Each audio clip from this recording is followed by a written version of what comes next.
When you think about holidays in the United States, the 4th of July, dubbed Independence Day, is surely among the first to come to mind. The federal holiday celebrates the signing of the Declaration of Independence in 1776. But at that time, not everyone was free, liberated, equal, or even seen as a full person.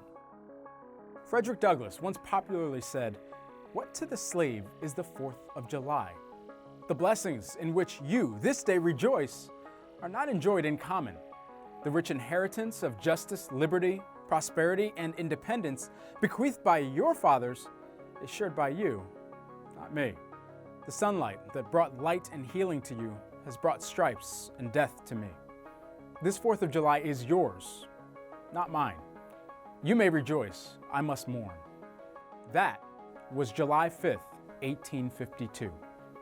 It wasn't till 11 years later that the Emancipation Proclamation went into effect, and 2 years after that, that the final notice had been served to end slavery in the United States. June 19th, 1865, commemorated as Juneteenth. Also called Emancipation Day or Juneteenth Independence Day, Juneteenth is a holiday commemorating the end of slavery in the United States.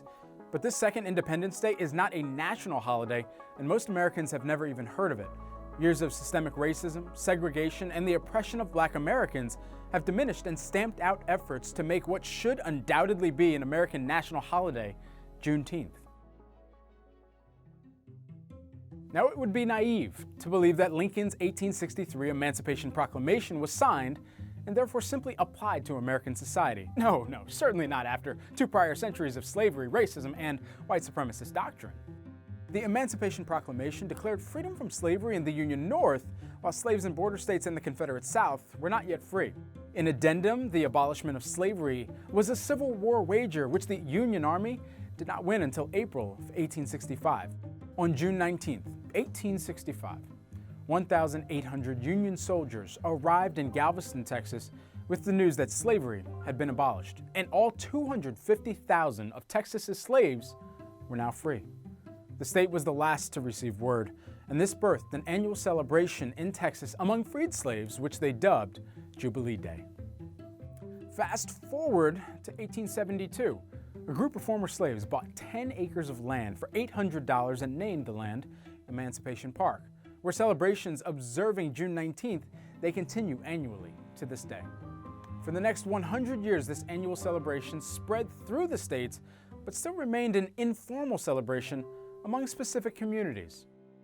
Classroom texts rarely delved into the lives of former slaves in the years after the Civil War, and most, they only mentioned Lincoln's signing of the Emancipation Proclamation.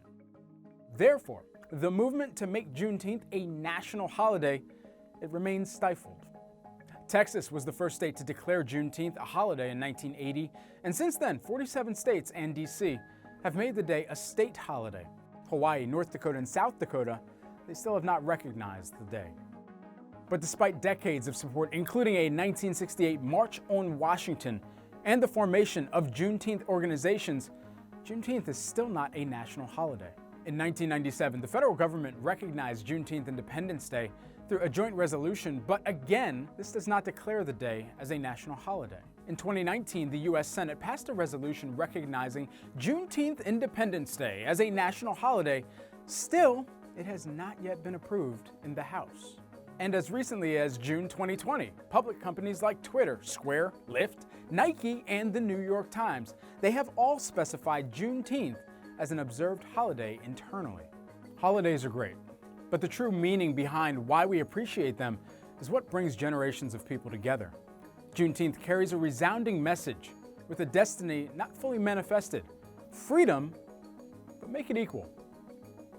See, just as there were slave owners who withheld information of people's freedom until after harvest season, until after all the work they needed done was complete, there are still systemic oppressive practices, outwardly, covertly, and biased as they are, which still seek to limit progress for people of color in the United States. Underpaying for the work of Black Americans presents itself as a widening wage gap, undermining the civil rights movement that presented itself as its leaders being shot dead during the 1900s, and underappreciating the journey that Black Americans have had to overcome that presents itself in phrases such as all lives matter. Because if that truth held evident, delusion would not be the defense. Juneteenth symbolizes liberation from the most painful years that stained the creation of America's economy, politics, and society. The day is also a reminder of historical and present opposition to equality. A people's journey continues without reservation and fully anticipatory of a just and equal future. Here's to Juneteenth Independence Day.